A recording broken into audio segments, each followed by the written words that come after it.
ان کی مثال اس شخص کی طرح ہے جس نے ایک مکان بنایا، اس میں طرح طرح کی نعمتیں مہیا کی، ایک بلانے والے کو بھیجا کہ لوگوں کو بلائے، جس نے اس بلانے والے کی اطاعت کی یعنی بات مانی، وہ اس مکان میں داخل ہوا اور ان نعمتوں کو کھایا پیا، اور جس نے بلانے والے کی اطاعت نہیں کی مکان میں داخل نہ ہو سکا، نہ کچھ کھا سکا۔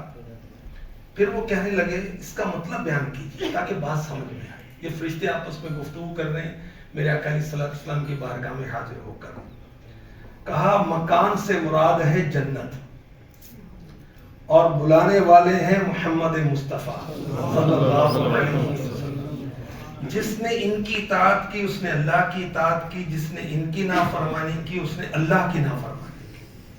یعنی اللہ پاک نے جنت بنائی اور اپنے محبوب کو پھر بھیجا ہمارے پاس کہ میرے بندوں کو دعوت دو، ایسی جنت ہے، ایسی نعمتیں اس میں، ایسی راحتیں ہیں، اور انہیں دعوت دو کہ آؤ میری جنت کی طرف آ جاؤ۔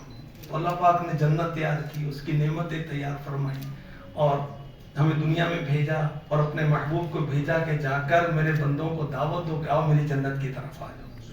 کون جائے گا جنت کی طرف؟ ایمان والا۔ الحمدللہ ہم ایمان والے۔ بعض جو مال میں کم ہوتے ہیں یا دیگر دنیا کی نعمتوں میں کم ہوتے ہیں، افسردہ نہ ہوا کریں۔ جس کے پاس ایمان کی دولت ہے وہ غریب آدمی نہیں ہے۔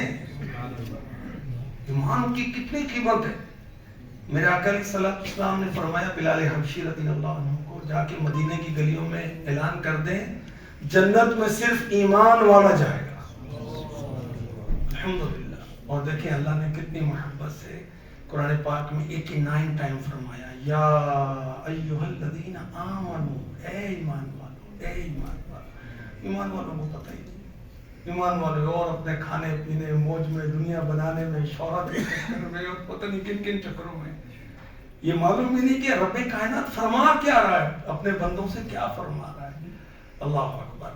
جنت میں ایمان والے جائیں گے، اور یاد رکھیے کہ صرف ایمان نہیں، قرآن پاک میں 56 ٹائم فرمایا گیا آمنوا وعاملوا الصالحات، آمنوا وعاملوا الصالحات، آمنوا وعاملوا الصالحات۔ ایمان والے اور اچھے کام کرنے والے، ایمان والے نمازیں پڑھنے والے، ایمان والے اور حج کرنے والے، ایمان والے اور زکوٰۃ دینے والے، ایمان والے تلاوت کرنے والے، ایمان والے ماں باپ کے ساتھ اچھا سلوک کرنے والے، ایمان والے، ایک تو ایمان ہے، پھر اولاد کی دینی تربیت ہے، ایمان بھی ہے اور اخلاق بھی اچھا ہے، پڑوسیوں کے ساتھ بھی اچھا معاملہ ہے، رشتہ داروں کے ساتھ بھی اچھا معاملہ ہے، گالی گلوچ نہیں ہے، گندی باتیں نہیں ہیں، غیبتیں نہیں ہیں، چغلیاں نہیں ہیں۔ ایمان بھی ہے اور نظروں کی پاکیزگی بھی ہے، ایمان بھی ہے، دل کی پاکیزگی بھی ہے۔ دل بھی گناہ کرتا ہے، پتہ ہے تکبر کہاں ہوتا ہے؟ دل میں تو ہوتا ہے۔ اب میں بھی سوچوں میں سب سے اچھا ہوں، میں نے کہا تو کسی کو نہیں، مگر میں کبیرہ گناہ کا مرتکب ہو گیا بغیر کسی کو کہے، اپنی صلاحیت پر یا اپنی کسی چیز پر وہ ناز کرے اور دوسرے کو حقیر جانے، تو استغفر اللہ۔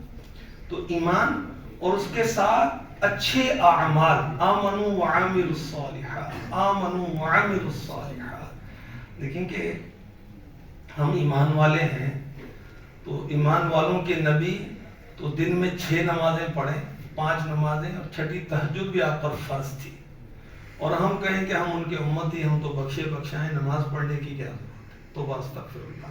سارے نبی نمازیں پڑھیں، سارے صحابہ نمازیں پڑھیں، سارے اولیاء نمازیں پڑھیں، اور ہم جیسے گناہگار کہیں کہ ہمیں نماز کی کیا ضرورت ہے، ہم تو بخشے بخشائیں، نبی کی امتی ہیں۔ اللہ اکبر، اللہ اکبر۔ تو آمنوا وعاملوا الصالحات، ایمان والے اور اچھے کام کرنے والے۔ دیکھیں سورہ بینہ میں ارشاد ہوتا ہے ان الذین آمنوا وعاملوا الصالحات فلہم اجر غیر ممنون۔ یہ اور آیت ہے سورہ بینہ کے علاوہ ہے، ان الذین آمنوا وعاملوا الصالحات اولئک هم خیر البریہ۔ یہ سورہ بینہ کی، جنہوں نے ایمان قبول کیا اور اچھے عمل کیے یہ مخلوق میں سب سے بہتر لوگ